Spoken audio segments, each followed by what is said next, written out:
The following is a production of DallasCowboys.com and the Dallas Cowboys Football Club. How about them Cowboys? Yeah! Go Cowboys!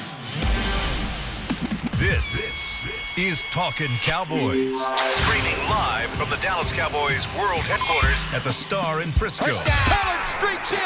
Touchdown. Parsons has sacked it. Prescott keeps it, and he bangs it in for the touchdown. And now your hosts, Isaiah Stanback, Nick Harris, John Machota, and Kyle Yeomans.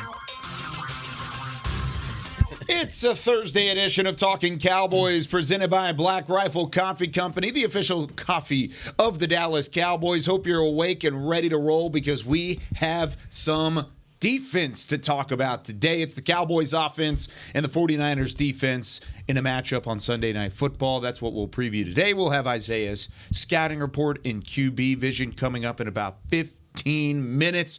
But until then, we would love to talk to you on the phone line, 888-855-2297. We're not. We may take one call today, maybe in that final segment, just because this is a different week.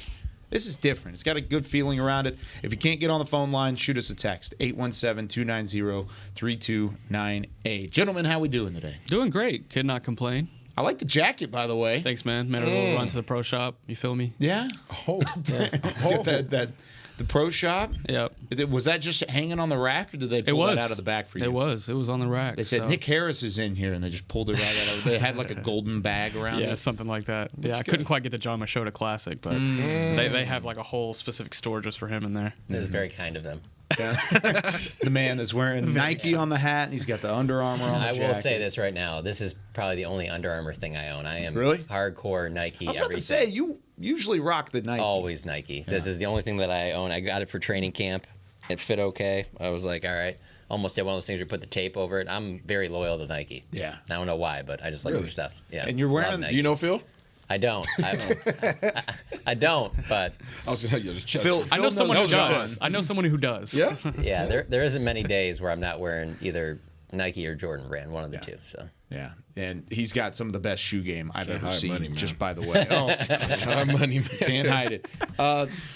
Are you wearing the quarter zip? It's a little chillier outside. You've got a jacket on. Mm-hmm. You've got the quarter zip. The rain and the cold front kind of came through last night. Instead of being 95, it's only 80 today. I think we're done. You think so? I think we're done with the heat. I think there's like one more 90 we in the might be forecast. done. we're getting another week at least. So mad. I think Sneak I up in cut there. my yard before that storm came. I know. Yep. So it's wrecked right now. Oh my God. Yeah. Bro. There was an umbrella in my backyard whenever I walked outside this morning, just like wanted to check and make sure, and there was just like a rainbow umbrella just sitting there. Nice. Just right in the middle, yeah. So I don't know, I'm probably just put it right in the middle. I'm just picturing Isaiah's backyard just being like just this acres of acres It's on a lake. Yeah. Definitely not. He's got a putting green out there. Yeah. My house got a backs up par to another 3. house. Let everybody know exactly what kind of neighborhood I'm staying in. You said what? So we share driveways in my neighborhood. Do you? So yeah, exactly. That's a regular neighborhood. Regular suburban neighborhood. Okay, you got that personal gym in the garage, though. I know that. That's not mine. That's the wife's. His backyard backs up to Dax Field. Yeah, right. Yeah. He's got like That's the driveway. I never they got to share. those checks. Yeah, I never got to those checks. He's got like a 9-hole par 3 out back. That's awesome. All right, Nick, what's some news and notes around this Cowboys team as they continue to prepare for San Fran? Well, we'll start on the gloomy side, I guess. Yesterday, being Wednesday, set a season high for the most players on the injury report. Granted, there were a couple that were on there just for rest reasons, but let's go down this laundry list. Damone Clark, linebacker, shoulder injury, limited yesterday. Rico Dowdle, who bruised his hip against the Patriots, did not practice yesterday. He was working with the rehab group during the media portion, at least, with Britt Brown, director of rehabilitation. Chuma Edoga, with his knee that he's been battling for a couple of weeks, he was a full participant. Stephon Gilmore, he was out with for rest purposes, and Mike McCarthy had said, I believe it was either yesterday or on Monday, that they're going to start incorporating a lot more veteran rest days on Wednesday. So Stephon Gilmore, one of those. Peyton Hendershot, who's battling his ankle injury, did not practice. I'm starting to feel like this is going to be a multi-week type deal for him. Wouldn't expect to see him on Sunday against the 49ers. Malik Hooker, safety, shoulder injury was limited yesterday. That's new. CeeDee Lamb did not practice yesterday. He was listed as rest, but also a knee injury. So maybe we'll find out a little bit more about that. Hopefully it was just a rest day, as we talked about with these veteran rest days. DeMarcus Lawrence, veteran rest day, did not practice. Zach Martin, he had, quote, rest day and a thigh injury, did not practice. He left the game against the Patriots with a quad injury. We'll see how serious that is today, probably, if he returns to the practice field. Micah Parsons, who tweaked his knee in the Patriots game but ended up coming back into the game, he was limited yesterday, but when we talked to Mike McCarthy yesterday, he said that he's good to go as far as playing on Sunday as of now. And then Tyron Smith did not practice with his knee injury. He also had the rest designation on there as well. Just a few guys. Yeah, so that's like they added in Hankins like later in the night. There was like it was another rest one. But out of those 12, I still would say there's only 3 of them that I would think are in. Thanks, John. Well, I mean it's 12 out of the 12, 23%. Yeah, it's 12. But I'll be honest with you, I could be wrong on this, but I don't remember a lot of these rest guys being put on this list before. You know what I'm saying? So if you take those away, it's not. It's crazy, but anyway. So if there's 12 names on the list, but I think there's only 3 that you would think of that potentially couldn't play, and I would say that'd be Peyton Hendershot, Tyron Smith, and Rico Dowdle. Everybody else on here: Zach Martin, Damone Clark, Stephon Gilmore, Malik Hooker, CD, Lawrence, Parsons. I mean, Micah said he was fine yesterday. Said he was feeling great after getting treatment and things like that. So, I mean, there's a lot of names in there, but we would get to talk to CD today as well. So, I mean, you'll get to hear about the knee and whatever that ends up being. That's the first time he's popped up as as really any designation outside of just the rest of practice, because I believe he had a rest. Last week he had a rest day too. But I mean, Mike said that this was going to start now. I mean, this is a normal thing, that there will be veteran rest days on Wednesday, and they'll continue that moving forward as the season goes along. But I mean, and then limited in practice. You mentioned Damone Clark, Malik Hooker, Micah. As long as those guys are good to go, I think I feel pretty good about it. And CD, of course, on that list as well. But I mean, for the most part, anybody's kind of concern you just in the fact that they were on the list, period. My number one is probably CD. I think everybody else I kind of anticipated to be on the list. We'll find out more about CD, as you said today. But no, not really. I would say Malik Hooker was the one surprise for me. But again, we'll probably find out more from McCarthy. We had talked to McCarthy about Damone Clark earlier in the week. He said he's good. He'll probably just be limited on Wednesday. So I have no concern about him playing on Sunday as of right now. For our next news and note, Kyle Shanahan was talking to the media yesterday. And again, a phenomenal tweet here by the man next to me, John Machota. And Shanahan was asked, is it tough facing someone that you know so well and he knows you so well? Is it one of those things like he knows I want to do this or he knows that I know a little bit? Shanahan replied, a little bit. But it's different when you're not in the division. At least it's not twice a year, unless you meet in the playoffs and stuff. I think Dan and I got to go against each other twice here in Dallas, and it's always a huge challenge. We'll get into it throughout the week, and we touched on it a lot yesterday as far as the San Francisco offense versus the Dallas defense. But Shanahan's definitely talking up this matchup and showed a lot of respect for Dan Quinn in this press availability yesterday. Interesting. Any thoughts there? Mm-mm. Just mutual respect. I mean, everybody knows it's going to be a dogfight. I mean, you heard. I think there was a quote by Trent Williams yesterday that said it's an ice bag game. I mean, you just know what it's going to be. I mean, the players are preparing for a physical battle, and the coaches are preparing themselves for a mental battle. I mean, it's literally going to be a chess match on the sidelines and in the booths, and then it's going to be a freaking dogfight on the field between the players. I mean, everybody knows what this means, and they know what this means in terms of a temp check, in terms of knowing exactly where you stand at this point of the season, how you match up physically, scheme-wise. It's just a test for both teams. I think they're looking for affirmation as to what they've been doing so far, and Dallas is looking for the same thing. You know, Dallas dropped one game, they haven't dropped any games. You know, so I mean, this is just a battle of them dudes, man, going head to head. Yeah, and Dan Quinn, arguably the best defensive coach in the league against Kyle Shanahan, arguably the best offensive coach in the league. They know each other well. That obviously is going to be a fascinating chess match. It has been the last 2 years, so why would it be any different? Kind of a side note on that, because you brought up the Trent Williams quote. When Tony Pollard was talking yesterday, no disrespect to the Commanders, but I was a little surprised. He was asked about what's another ice bag type game, and he said Washington. And it was interesting to me because I just don't think of that game like that. You know, obviously I'm not out there playing, but I thought that was a little Yeah. That wouldn't have been the next one that I would have thought of. I found that interesting as well. I was actually thinking about that this morning whenever he said that. I was like, so when Washington week comes around, that's going to be my first question to Pollard. I was like, what do you mean by that? Yeah. Well, I mean, that front seven from Washington has been good since he got here. For sure. So, I mean, if there was one strength to that team, it would be the front seven. So I can see why Tony Pollard specifically, he's looking up and he's seeing Chase Young, Deron Payne, and those guys up front. I mean, there's guys that he's going to run straight into in that regard. But speaking of Tony Pollard, my final news and note, we got to talk to him yesterday, obviously. And he kind of reminisced on the injury a little bit that he suffered against San Francisco in January in that playoff game late in the second quarter. And if you guys remember, they were driving into the red zone. Pollard had taken a reception across the middle and was tackled. Left leg got caught up under the defender, broke his left leg, and sprained his ankle. On the very next play, Dak Prescott throws an interception, and they end up going into the half tied instead of going into the half with a lead. Tony was asked about it yesterday and just, his mindset around the whole thing. He said it was frustrating, especially when I got hurt. We were in the red zone about to score on a drive. We had a good drive going, and then that killed the momentum. I kind of felt like I let my team down. It hurt. And then later in the availability, he was asked to kind of dive deeper into that. He's like, why did it hurt? It hurt because you're so invested. You have so much invested into the season. You know you've got goals, and you know who you want to be, but it hurts once you get it cut short like that. Mostly I was just frustrated because I couldn't help the team and be out there to get a win. So I bring this up just with the sense of him returning to the scene of the injury, on Sunday night. I would love to see a big game from Tony Pollard. That would be really, really cool to see. What would you classify as a big game? A big game would be, 100 yards against that defense, a couple touchdowns. I mean, taking over that game. We've talked about all week about how Dak Prescott needs to take that next step, but what if Tony Pollard does it for him, and they're able to have that facilitation out of the backfield? I think it could be either or.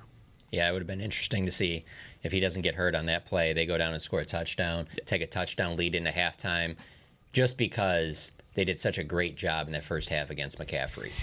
And really, McCaffrey only had the one drive. It was like their second possession. It was like late in the third quarter where he really kind of gained some steam. Maybe you don't even get to that if you're playing from behind. Maybe you do, and maybe it's a dogfight to the very end. But it just would have been interesting to see what would have happened if Tony didn't get hurt. Do you think at least one more score on the board, and we're talking about OT as opposed to where it was at the end of that ball game? Probably. The other factor with the Pollard is that while he has obviously a ton of value this year, on that particular team, I mean, you got to remember, them coming up short there, too, factors into them going to get Brandon Cooks. I don't care what anybody says. They needed more help. They needed more weapons. So when you took him away, it was going to be so tough to replace. And there wasn't, the whole, just next guy up here, Malik Davis, Zeke will carry it or whatever. Like, they weren't playing on the level that Tony Pollard was, and they didn't have that other receiver either. There was hope that T.Y. Hilton would keep coming along, and that would, and then Michael Gallup wasn't playing like he was the year before. You didn't get anything from Jalen Tolbert. So it was like really CD, Dalton Schultz, and Tony Pollard were your weapons. And to lose one of those, man, that was a huge blow. Yeah, I mean, by that point in the game, Pollard had 6 carries for 22 yards, which doesn't sound like a lot, but that's nearly 4 yards per pop against that San Francisco defense. And he already had 2 catches for 11 yards as well, so he'd already been utilized in the passing game too. Nobody on the San Francisco side averaged more than 4 yards per carry, or even close to 4 yards per carry. They were all held underneath that 3.7 mark that Tony had. So, yeah, Dallas did what they needed to do in stopping the run, and Tony Pollard certainly was the weapon that they really needed back in the fold. Let's kind of talk about that a little bit here and that was the final news and note, right? Correct. Let's take a break. When we come back, we're going to talk about this Cowboys offense and the San Francisco defense, because this might be that X factor matchup. This is going to be what decides this football game. Which offense can have the most success against these vaulted Cowboys and 49ers defenses? Isaiah is going to break it down for us when we come back right after this. Todd thought it would be secure to jog in the cheetah savanna. Todd believed the big cat repellent he bought online was reliable. And now, Todd is trying to be faster than this cheetah that can run 80 miles per hour. But the good news is, Todd has AT&T 5G that is fast, reliable, and secure. And he learned the best thing to do is stop running and toss her the backpack with the beef stew. AT&T 5G. Fast, reliable, secure. It's not complicated.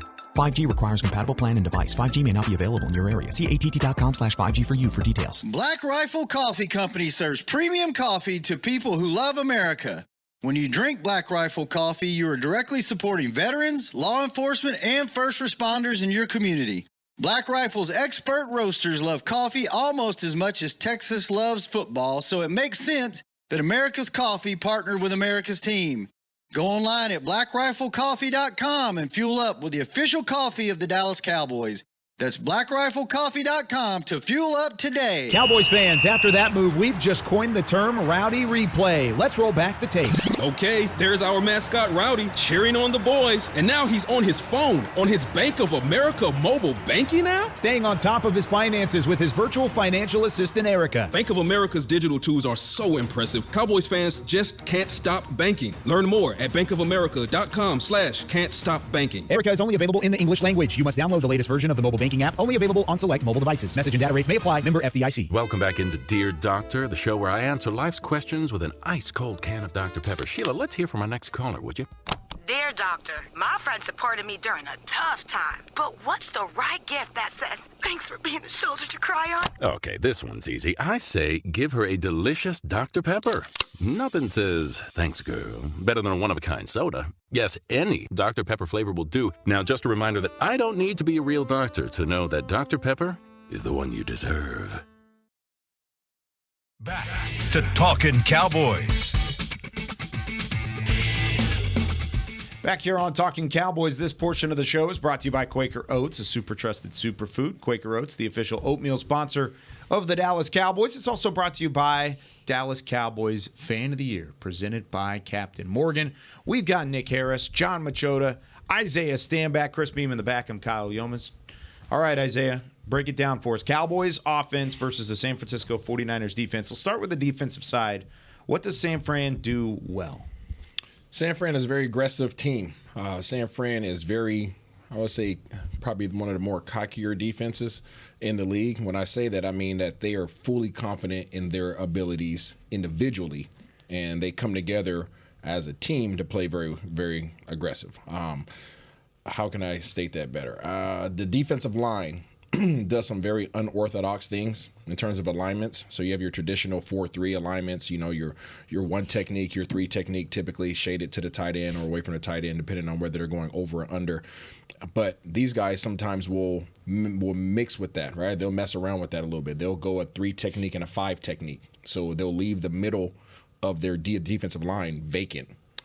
And it's kind of jarring when you watch it on film because it's like, well, I just run straight up the middle. I don't know, you know, if you're going to be, if I'm coming up and you're going a 3 and a 5 technique in the middle, you know, the whole middle of my guards are almost uncovered and my center is uncovered. I can just work up to the next level. But typically when they do that, they have really wide 9 techniques. They want to get wide, right? They want to get Bosa outside coming down on your defense end. They want Drake Jackson. They want him outside as well. But typically when they do that, they're stunning across. Right, so even though it looks vacant, they're coming down hard across your face with Javon Hargrave and Eric Armstead. Those dudes are freaking dudes. Obviously, we know Armstead because we faced him the last few times. And Hargrave just decided to leave Philly and take a trip over to the West Coast to join that outfit as well. And the combination of those two guys is pretty serious. They have a solid front, obviously, with those two big fellas in the middle with their movement. They're not doing a ton of stunts. Right, they're not like our defense. Most people are used to seeing our defense crossing face, bringing a guy around. That's how they're trying to get. That's how we typically try to free up Micah Parsons and D-Law. We do a lot of stunts, right? We confuse the offensive line in terms of, okay, can you pass off these responsibilities? They don't necessarily do that. They're either coming downhill straight at you, or they're taking their inside guys and they're trying to cut across your face and really try to get some penetration that way by drawing double teams and then freeing up their defensive ends. So that's something that you have to be able to take care of up front. If they decide to come out in that 3 and 5 technique, you have to keep those guys outside. You have to know they're going to try to cross your face, and then they're going to Warner and the guys at the second level are going to be coming in like heat-seeking missiles. Those guys play fast, they're aggressive, but they're not very big. So I think as physical as those guys are at the second level, if you can handle the first level, you can run the ball on these guys. I truly believe that. I don't think too many teams challenge them in that regard because they have those two dogs in the middle, but you can get after them. Now, I say that whatever you typically do, and this is where it comes in the positive side for us not having shown a whole lot offensively, Schottenheimer and also Coach McCarthy. If you come out in sets that they're familiar with seeing on film, they will blow up your entire play. And that mainly comes from Bosa. There are literally plays, and we'll break this down on Film Room this week. I'm going to expose some things defensively on the film in terms of how we can take advantage of them. But Bosa will literally call out what you're doing and literally change whatever front they have. He will move his alignment because he knows what the play is.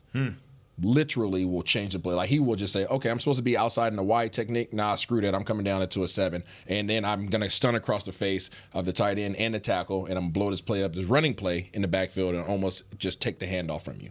So you have to be very on cue in terms of mixing up your motions and your formations. If there are things that you want to get to formationally, you can't just line up in it. Right, you have to show some things that they're unfamiliar with. That way, they can at least be having their head on a swivel a little bit, and make them second guess what their film study has been. So that's really in the core. So I believe you can run the ball at them, but you have to be aggressive and get your pads low. It honestly makes me think back to what you talked about offensive line-wise in the scheme that San Francisco runs from an offensive front, and the way that they pull these guards, and the way that they have a ton of misdirection and eye candy and the movement up front. And you can see that on the film. But you flip it to the defense, it's almost very similar. It's movement and motion and things of the sort that just keep the quarterback, keep the opposing offense a little bit on their heels before they run their play. Yeah, for sure. But they're not doing a whole lot of disguising, right? They're not trying to trick you on defense. It's different from what we've seen from teams like Arizona, New York. Correct. Those two teams would disguise more so. It's not a lot of disguise. Like, these guys are just going to line up and just, hey, I'm better than you, and I'm gonna prove it every play. That's their mindset. They don't blitz a whole lot either. They don't. They do not. That's what I'm saying. They're just fully confident in, hey, we're gonna play some base. And so that was pretty much the front 7. Let's take it out to the secondary. They don't do a lot in the secondary. They want to play man. They want to walk up in your face and say, I'm gonna come up. I'm gonna put hands on you at the line of scrimmage. I bet you can't get off the ball before my guys get to your quarterback. That's their mentality, and they do that with Lenore. What's his name? Diamodor. I don't know how to pronounce his name. My apologies. Lenore, number two, and Charvarius Ward. Those two guys, 2 and 7. Those guys are physical, super physical to the point where I think they take the mentality of, who used to do this? Was it Dennis Rodman in basketball back in the day? Dennis Rodman was like, if I hold you every play, right, they're not going to call a foul every play. I could be wrong on this. I really thought that was Legion of Boom, though, too. Yeah, I really thought the way the Legion of Boom played their defense in Seattle, it was like, you won't call all of this. Yeah. With Earl Thomas on the back end and Cam Chancellor and those guys like that, Richard Sherman. You know. Yeah. So what we're talking about right now is, if I come up and Kyle's a receiver, and I come up, say you're CD Lamb, I come up and I'm gonna hold you, right? I'm gonna grab your jersey. I'm gonna grab you at the line of scrimmage. I'm gonna ride you all the way to the 5 yards. But then guess what? I'm gonna take it past the 5 yards. I'm gonna go 6-7 yards. And guess what? I might get called once. I might get called twice. Maybe twice the entire game. But if it's 6 or 7 yards, it's even touchy there. But that's what they're doing. They are, when I say riding, I mean literally like scared straight, hold my pocket square. Like, that's what they're doing right now. And they're, I don't know if you guys remember that show. You went right back into scared straight. Yeah, scared straight. You remember the episode where he made a little kid hold his pocket? Yeah. He's like, hold my pocket. Like, that's what that's what they're doing. And they're pretty traumatizing moment. Yeah, I'm sure. So, but that's literally he remembers it much differently. Yeah, so this is him going through the filing cabinet in his head of like, all right, what's the reference? What's the reference? Absolutely. Here it is. Yeah. But this goes back to my point earlier in the week where I said that I'm not sure that what we've been doing offensively is going to work against San Francisco from the receiver standpoint. Because if you're running 5 to 7 yard routes, well, guess what? They are holding you for 5 to 7 yards. They're in your hip pocket for 5 to 7 yards. So there's no separation being created unless you can literally just beat these guys off the line of scrimmage. So let's take our fair share. We've been throwing the ball about 35 times a game. Okay. So out of 35 passes, if I'm holding you, call it 25 times, and most of your routes are 5 to 7 yards, I'm going to have a pretty good shot at denying your ability to get open. Right? I know CD worked on his releases a lot this offseason, but based upon running out routes, slant routes, right, little fades, it's not a high probability that I'm going to beat you off the ball a lot, right? So some of these routes are going to have to get pushed down the way, right? So knowing that, CD, you have to win at the line of scrimmage. B. Cooks, this might be a great game for B. Cooks to be able to get to win some. Jalen Tolbert might come into the play this week in terms of having a big body receiver, big physical receiver, but he's going to have to turn on that physical aspect. But these guys want to play man. They want to come up, they want to play man. When they're not playing man and they go too high, it's usually because they're either ahead. When they go ahead, they like to go 2 safeties. They like to play bend but don't break, right? We talked about that with New England. As soon as they get ahead about a little bit, or probably about 10 points, they play off. They play off, and you can have your way with them. They will give yards all day long. You can run out routes, hitch routes, all that stuff. They'll give you that stuff all day long. As soon as they go too high safety, it's either going to be cover 4 or it's going to be a variation, or it's going to be cover 6, variation of 4 and 2 on the other side. Quick question. Yeah. You're talking about the physicality of the guys on the boundary Correct. specifically. Would it be more beneficial to have a guy like CD that has that really inept release ability and he's added to it over the offseason? Or would you rather have Michael Gallup, who's got a little bit more physicality on the boundary, throw it up to him and see what he can do? Yeah, I think that you'll have opportunity for some jump balls against these guys. I truly do, because their safeties, as long as you can keep it out the middle of the field, their safeties aren't going to get too involved. The guys that are on the edges, talking about who was I just talking about? For Ward and Lenore. Those two guys, they don't have a lot of awareness in terms of the ball. They literally just want to grab you and hold you and ride you. Like, they take pride in denying you in that regard. They're not concerned about the ball. They're concerned about getting into it one-on-one with you. So I believe that you will have some opportunities for some jump balls, and you can probably, those are 50-50 balls in terms of catching, but once you throw it up there, if those guys are pulling and holding, you have a great probability of getting a flag as well. So I think this is the game to get out of the West Coast a little bit more than we have to date, because I think you'll have an opportunity for Gallup to get some jump balls, Tolbert to get some jump balls, CD to get some jump balls. Or, wait, push downfield. Yeah. But to that point, okay, so that great transition.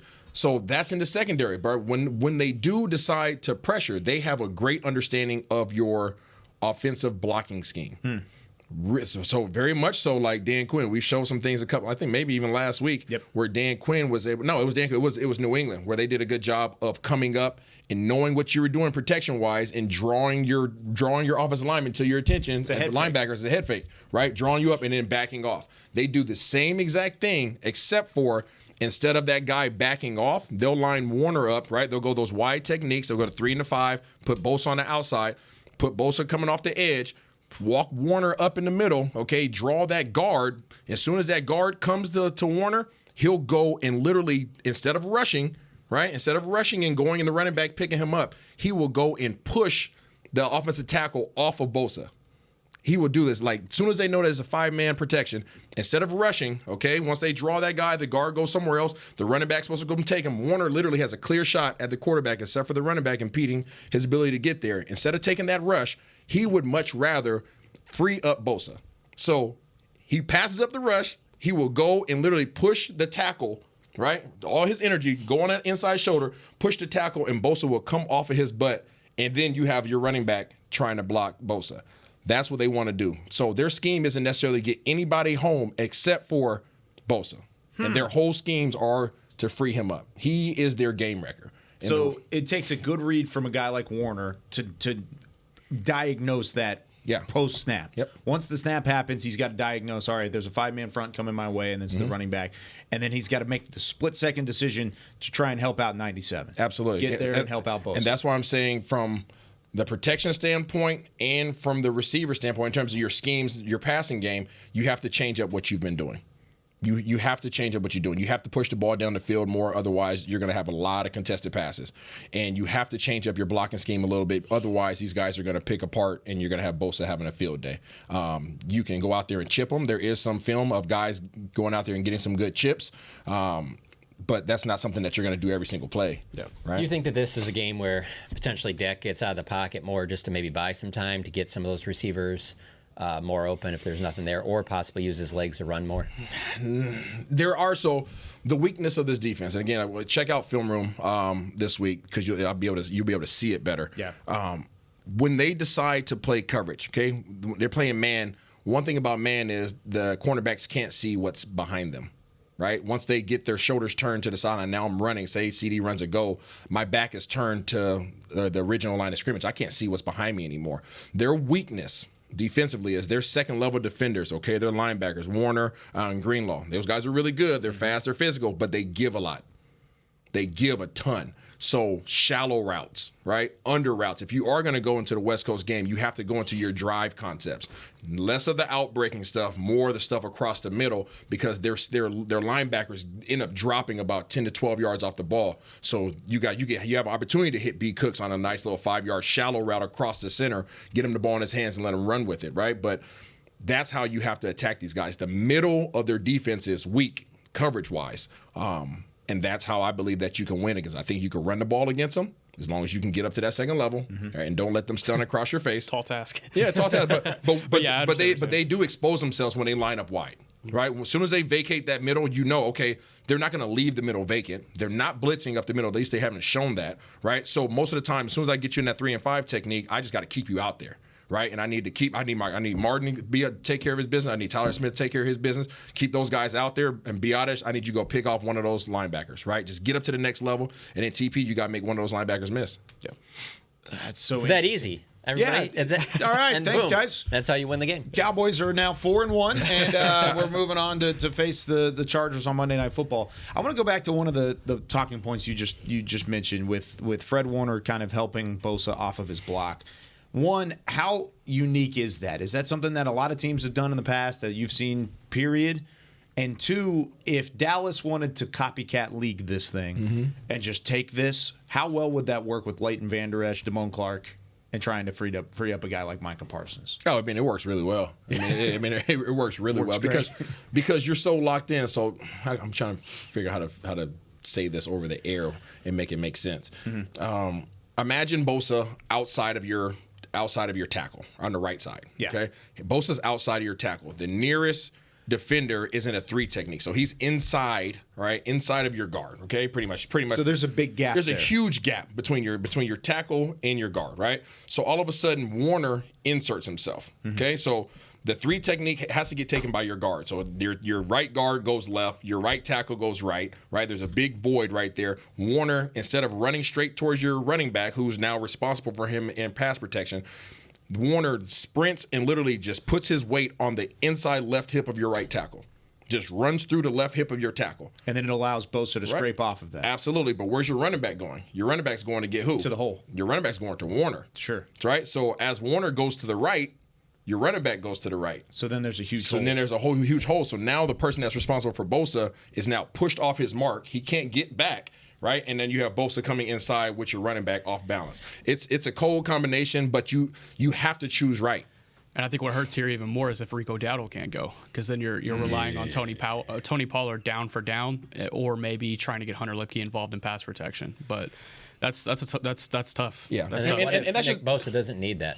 No, he doesn't. No, I'm saying, but what if in the game he doesn't need that because he's just routinely winning his one-on-one? Yeah, I mean, and this, again, what I'm mentioning, what I'm describing is just a change-up, right? This is just a change-up. This is not something that they do every single time. Yeah. But this is one of the ways they create pressure without blitzing. Yeah. This is how they create pressure without blitzing. They will blitz occasionally. Sure. It's not their thing. And the reason why it's not their thing is because a lot of times they're playing man-to-man. And when you're playing man-to-man and you're blitzing, you're leaving a lot of freaking gaping holes, right? Big plays happen. So they much rather put pressure with 5 guys instead of their 6 or 7 guys that they want to bring, right? So they're not going to expose themselves in that regard. But again, going back to the film, and we'll highlight this again, the middle of their field is vacant. It's booty, butt naked, vacant. And the outsides are also vacant. But you got to give your guys a chance to win. You can't dink and dunk on the outside unless you see them playing too high. Too high safety, they're playing cover 4 majority of the time, playing off and inside. Not even off and outside. They're playing off and inside. So all your hitches, your comebacks, all that stuff is just literally pass and catch. You just got to make sure you protect to give Dak time to get the ball off. That's the biggest key, I think, is as long as you give time to get the ball away and you're able to maybe push it down the field a little bit more, things should open up for this offense. When we come back, though, with all of this being said about San Francisco defensively, who could be in store for a big game on the Dallas offensive side, and who can take advantage of some of these mismatches? When we come back with more Talking Cowboys right after this.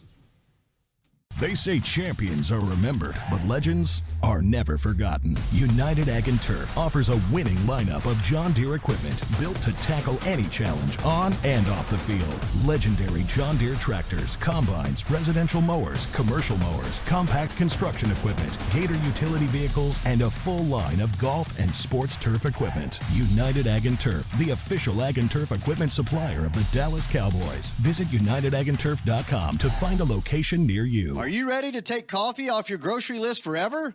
Black Rifle Coffee Club is here to help. As a coffee club member, you'll get your favorite coffees roasted, packaged, and shipped to your door free of charge on your preferred schedule. Set it, forget it, and never run low on coffee again. Members also get exclusive deals on coffee, products, and discounts from partner brands. Ease your mind and let Black Rifle worry about your coffee supply.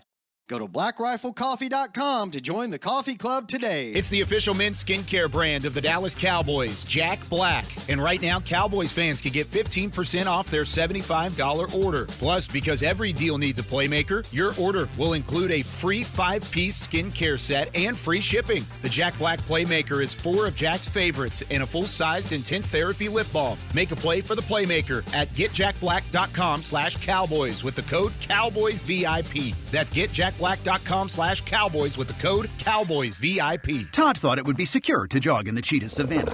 Todd believed the big cat repellent he bought online was reliable. And now, Todd is trying to be faster than this cheetah that can run 80 miles per hour. But the good news is, Todd has AT&T 5G that is fast, reliable, and secure. And he learned the best thing to do is stop running and toss her the backpack with the beef stew. AT&T 5G. Fast, reliable, secure. It's not complicated. 5G requires compatible plan and device. 5G may not be available in your area. See att.com/5G for you for details.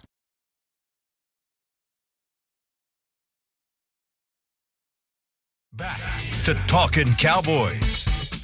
This segment is brought to you by Invisalign, the official smile of the Dallas Cowboys. Welcome into the final segment of Talkin Cowboys. By the way, speaking of Invisalign, my final trade. Hey, high five. All right. All right. Look at those teeth. Look at those, huh? Yeah. You made it. Thank you, Invisalign. Appreciate it. Look at those things. Woo!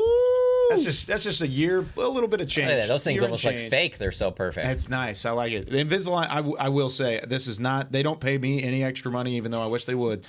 It's the best thing I could have done for my teeth. It was incredible. And it was super easy, not painful. You were diligent. Slightest, I got next. Yeah, come on with it. Yeah, it was great. I highly recommend it. All right. Back here with Nick Harris, Isaiah Stanback, John Machota, Chris Beam in the back, and Kyle Yeomans. What? Like now that Nick says that Invisalign, they hook us all up, and Kyle's like, dang it, I just paid for mine. That'll be the next step. They'll be like, all right, Nick gets it, Isaiah, John, all right. And they'll be like, all right, thanks, guys. Closed mouths don't get fed. Exactly. Yeah, I see what you exactly. did there. See? Yeah, you like that? Invisalign, that's good. Well done. I'm learning. Yeah. All right. Based off of what Isaiah laid out in that last segment, Nick, who do you feel like has the best opportunity for this Cowboys offense to have success on Sunday? Man, I feel like I've been saying it 3 weeks in a row now. but Hunter Lipke. Brandon Cooks. Oh, okay. Yeah, Hunter Lipke. Brandon Cooks. There's going to be opportunities for him. You were talking about the speed in the second level for San Francisco.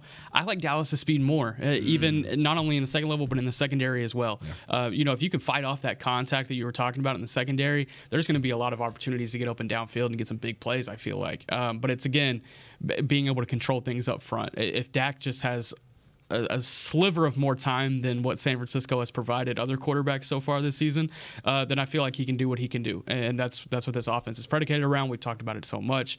But I think Brandon Cooks, he has a really good opportunity to finally break open and have a big game. Jerry talked about that earlier in the week as well. I mean, he was asked on the 105.3 The Fan interview about Brandon Cooks, and have you been surprised it's taken this long to get to that point? And he said, no, this is something that I think was anticipated. Part of that is probably a little bit of Jerry just trying to pump up the player and give some confidence there. But I do agree. When you watch the film of Brandon Cooks, he's not losing battles. That's not the point. It's the fact that he hasn't been either in the right spot for Dak Prescott to see him, or the pressure's there from an offensive line standpoint. I think I agree with you. I think Brandon Cooks has an awesome opportunity this week to put up some numbers. He may not have triple digits, but I'm sure he could get some more targets. He can reel in a couple more passes and just be more of a productive piece of that offense moving into this matchup. I have B. Cooks at between 119 to 127 yards this weekend. That's not a very large window. That's a lot. Wow. I do. You want to make a bet on that? I already made a Pete and Tutu bet. It's your turn. Yeah, it was close. It was close. You don't want to go. You don't ever want to go full. I foresee it. If they utilize him the way in which I know he can be utilized, which I think he's tired of not getting opportunities. I mentioned this last week. I think that was the last week where he was like, hey, if I don't get the ball this week, he's probably going to start speaking up a little bit. I think this is a week that he has his hello Dallas party, and I think from the standpoint of what they do, I think CD becomes more of the decoy this week. Not to say that he doesn't get the ball, but I think this is the game where you're like, okay, go ahead, focus in on CD. right? We'll since we're running B cooks on 5-yard routes anyway, majority of the time, let's go ahead and throw them on a little shallow. Put them on a short split, run them on a shallow, because when you go condensed split against these guys, they back off. That's one thing I didn't mention last segment. When you go condensed splits, they back off because they're playing man, they're trying to in and out it. Right, and they get confused sometimes. So if you come down in a short split, it's like, okay, me and Nick, like, all right, here we go. So whoever comes out to me, explain a short split just for those at home. So like when the receiver's closer to to the tight end, right? So instead of being all the way out wide out to the sideline, you bring him down like you make it easier for him to get across the field on a shallow route or a drive route, right? So he's closer to the box. That's probably the best way to say it. So he's able to get across the formation quicker. But when you do that, it's a lot more difficult to play lock man, right? Meaning that, hey, I have Kyle, all right, you have Nick, okay? As soon as they come down to a short split, they can crisscross. So in order for us not to run into each other, we now have to back up and say, hey, okay, now let's sort this thing out, right? If somebody comes your way, you take them. If he comes my way, I take them. But the switch releases mix all that up, and they're trying to figure that out, right? So as soon as Kyle and Nick switch, it's like, oh, okay, I got this guy, right? And I know when I was with Wes Welker would put himself in motion just to figure out who was going to be in and who was going to be out, and he would tell me in his motion to switch my release that we had mapped out, right? If I was supposed to go inside normally, he would literally run motion and he would check it out, and on his way back, he'd be like out. He was talking to me saying, okay, instead of running your inside release on this route, go outside because I'm about to screw the crap out of these guys. Because I know I now know by doing my motion, I was able to determine who's responsible for me. And since I know who's responsible for me, I'm about to mix them up. And then you were like, no, Wes, this is my time. I'm doing what I want to do. Heck to the no. There is one. You listen to me, buddy. There is one play that, going back to that they've done earlier this season, where Ferguson runs that rub that gets CD wide open on the sideline like that. And they really haven't come back to something like that again. So that interests me also because of just the fact of, in those 2 games against San Francisco, these last 2, that's 18 targets combined, 8 in one game, 10 in the other for Dalton Schultz. And Ferguson's coming off of this, career game, 7 targets, 7 catches, 77 yards.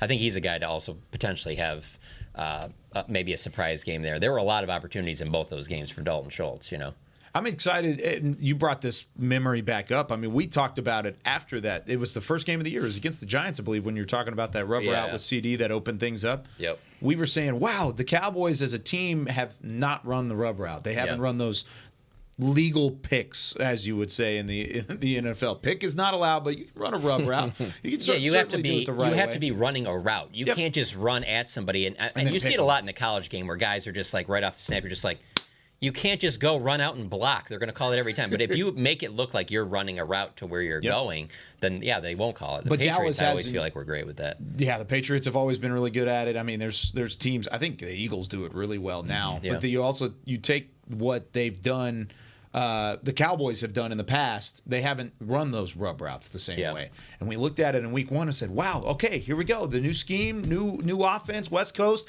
Here it comes, rub routes. This is going to be great.